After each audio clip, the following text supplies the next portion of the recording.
আমি তোদেরকে বলেছিলাম, আবেগের বশত কোনো কাজ করিস না।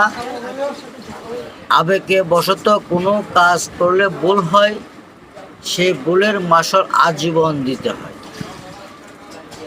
আমি তোদেরকে বলেছিলাম, কর্ম ভালো করিস, সেই কর্মের ফল ভালো হবে। খারাপ কর্মের ফল, কিছু কিছু কর্ম আছে আজীবন তোদের জীবন নষ্ট হয়ে যাবে। এখন যে কাজ তোরা করে আসছিস, সেই ফল সামান্য ইঙ্গিত মাত্র তোরা ভোগ করছিস।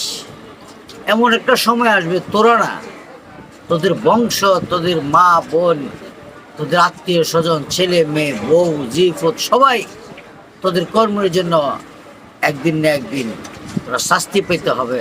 এটা একটু লেখে লাখ, 100-এর মধ্যে 110% সত্য, এতে কোনো মিস হবে না। অতীত তোরা বাবস নাই, ছোট ফুলাভান তো নতুন চুল জাগাইছে, গিচির গিচির করে। এখনই সামান্য সামান্য বুঝতেছস, সামনে আরো বুঝবি কি যে হয়। সেই জন্য বলে, যে কোনো কাজ করবে ভাবিয়া চিন্তা করিও, করিবে কাজ। বা না ভাববে কোনো কাজ করলে সেই কাজে অবস্থা সিরিয়াসই হয়।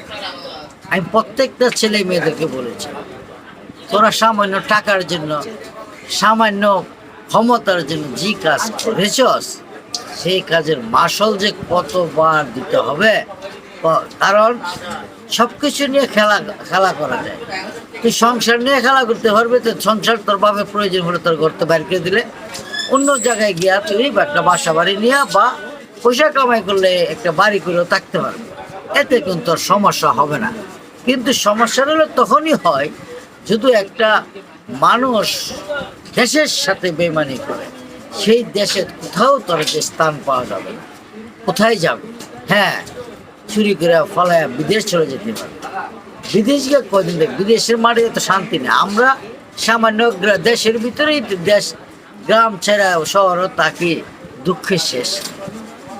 আজ আমি চোখে দেখছি, আগেও বলেছিলাম, দেখরে চিন্তা করে কাজ করিস। চিন্তা নারা, কোনটা ভালো হবে কোনটা মন্দ হবে একটু আগে পিছনে চিন্তা করিস। বহুতবার আমার বহুত ভিডিও আছে, তোদেরকে বলেছি, ডাইনে বামে সামনের দিকে নজর করে কাজ কাম করিস না, তবে এমন বিপদ আসবে যে বিপদের কোনো শেষ নেই। তোরা জানস কখন পাপ কোনদিন পাপকেও ছাড়ে না। জেনেও লোভের জন্য তোরা এটা ভুলে গেছিস। লোভ